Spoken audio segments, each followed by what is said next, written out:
Good morning. Today's lesson, we're going to start the book. It's on the language of algebra, chapter 1, writing expressions and equations. Now, every once in a while a student will ask me, what's the difference between arithmetic and algebra? And I'll tell them, it's the variable. The variable is in algebra, it's not in arithmetic. We know what to do with arithmetic. We've been practicing that for years. But when we throw in the unknown, here's the definition of variable, a placeholder, usually a letter, can be like a rectangle or a square or a triangle also, that is used to represent a number.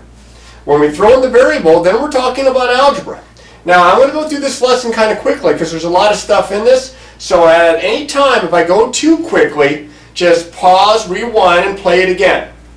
All right, now we're used to numerical expressions. Numerical expressions are like 3 plus 5. When you're adding two numbers, those numbers are called terms, okay, or addings. Or we're subtracting two numbers, or we're multiplying two numbers.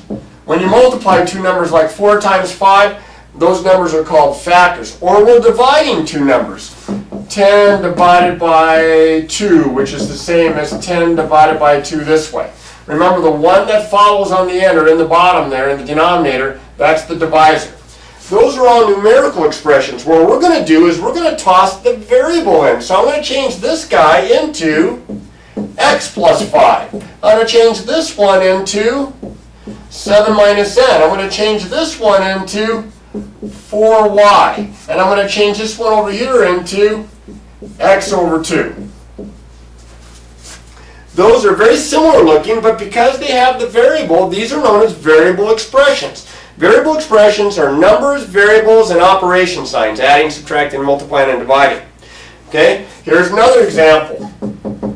2x minus 3. Now notice here the 2 and the x are right next to one another, just like the 4 and the y. That implies multiplication. There are two things being done to the variable. It's being multiplied by 2, and 3 is being subtracted. Now what we're going to do is we're going to do something like, if you've already taken a foreign language class, for example, you've translated from one language to another. Maybe you translated Spanish to English or English to Spanish. What we're going to do is we're going to translate words into algebraic symbols, including the variable. Now to do that, just like with a foreign language class, we want to have a list of key words. When I took foreign language in high school, I took Latin. That's how old I am. And sometimes I didn't know what every word meant, but if there were certain key words that I could figure out, it would help me figure out what the sentence was talking about. For example, if I want to talk about addition, words that imply addition, an easy one, sum, S-U-M, total, plus, more than. Now I'm going to underline more than, and I'll explain why in just a second. Increased by. There are others. These are some of the ones that you probably see most often. Added to. Those are all good examples of addition. Subtraction has got some good ones. With subtraction, one of the key words is difference. When you see difference, you're subtracting. Or minus. Or less than. And again, just like the more than is underlined up here, I'm going to underline the less than. I'll explain why. Decreased by. Subtracted from. There are others, but these are the ones that you'll see most often. Multiplication. Don't have quite as many for multiplication. But product, you'll see product a lot. Or times. Or even the word of, depending on how it's used, can refer to multiplication. Or a number like twice, which means that you're multiplying by 2 when you take twice something. Division. Quotient, you'll see quotient a lot. Or divided by. Or split evenly. Or even a word like half. When you take half of something, you divide it by 2. Those are all key words that you need to remember. Now I'm going to throw in a couple more keywords that have to do with equality, because we're also going to look at equations today. Equality, the key word here is probably equals. But just as often you see the word is, or even past tense, was. When you see those, they're talking about this side equals that side. We're talking about equality. Is the same as. Those are all good examples of key words that involve mathematical ideas, the operations and equality. Now what I'm going to do, I'm going to erase this. If you don't have it all written down, again, just pause it and you can write them down. And I'm going to attempt to do some translating of changing words into symbols. And then we'll do it the other way around. Example. If I was to say something like, how about 5 more than a number x? Now I got x as my variable, it represents a number.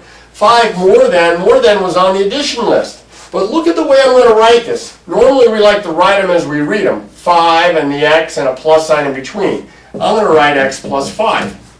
5 more than means you're adding 5 onto this. The wording means this is being added onto that. Now if you're wondering, well, addition is commutative, I can change the order, get the same thing. Doesn't really matter if I switch the order around.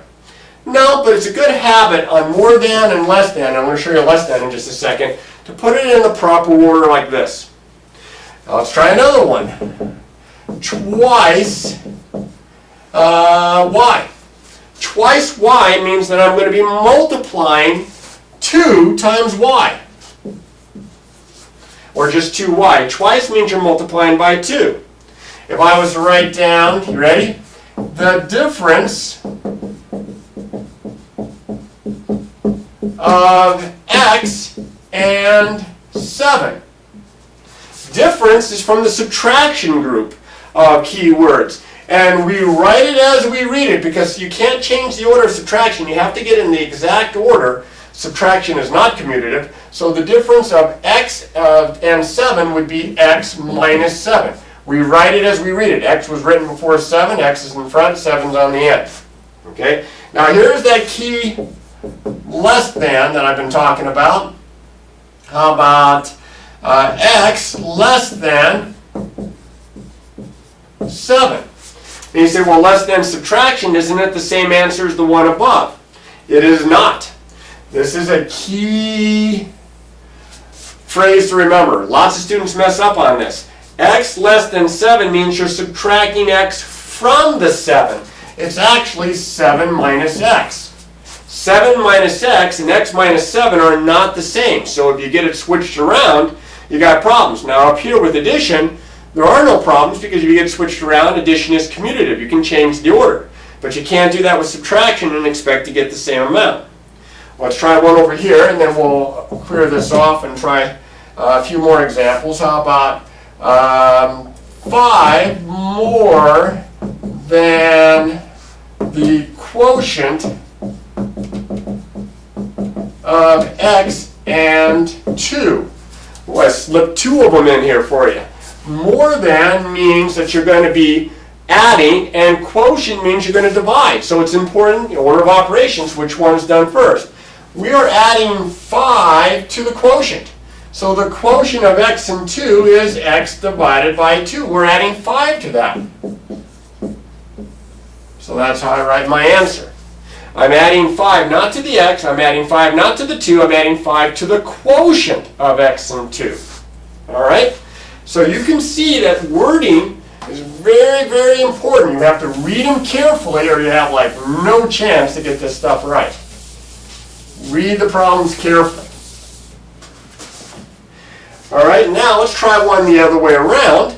Let's try one that looks like this. Let's say I have about n over 3, and I say put it from symbols into words. Well, this is division. I can write a couple different answers and still get the same thing. The one I'm going to write is the quotient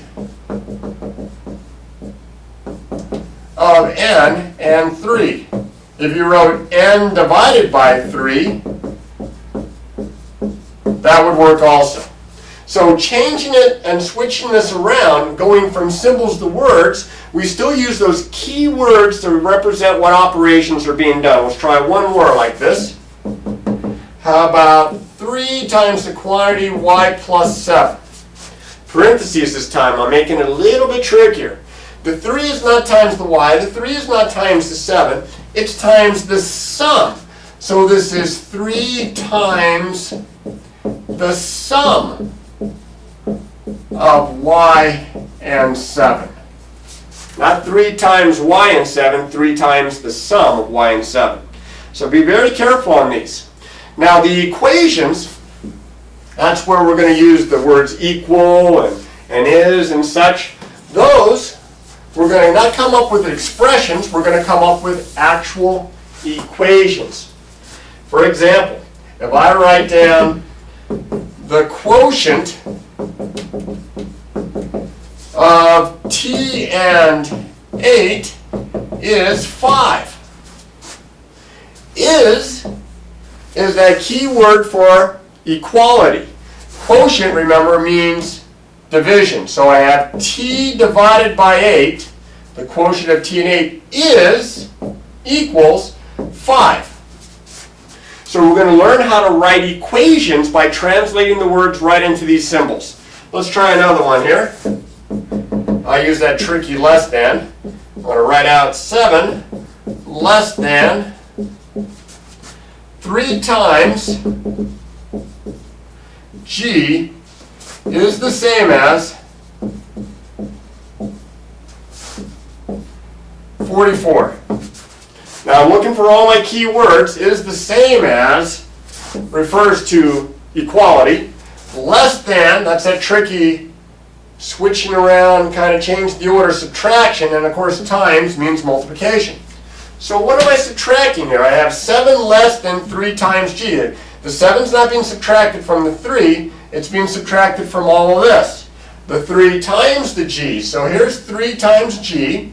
7 less than means I'm subtracting 7 from this, and is the same as means equals, and of course 44. Now, you can get good at this. You can change words into symbols or vice versa, but you need to remember all those key words. You need to remember when it means adding and subtracting, multiplying and dividing, and of course equality.